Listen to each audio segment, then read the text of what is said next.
So let me ask you a question. How do you think Donald Trump and the Republicans are feeling today that nearly 3,000 rallies took place around the country yesterday that were entirely peaceful? No big fights or riots broke out.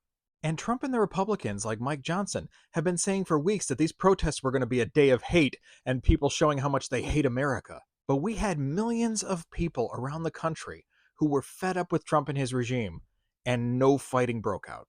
I would say they're probably a little pissed at that, actually.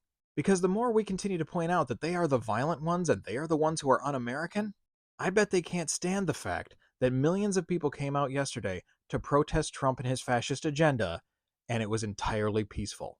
But Trump and the Republicans realize that the more these rallies happen, the more he and his people are losing support. There were also a dozen other countries around the world yesterday who had protests on our behalf. The people in this country are not only standing up to fascism, but they're doing it in an entirely peaceful way that those fascists really hate because they want to use political violence as a means to their end and a justification for why they're doing what they're doing. So Trump and the Republicans are going to have a really hard time framing that the left is just full of hateful, violent people when millions of us just came out and didn't start any violence. It just makes Trump and his stupid claims even more ridiculous.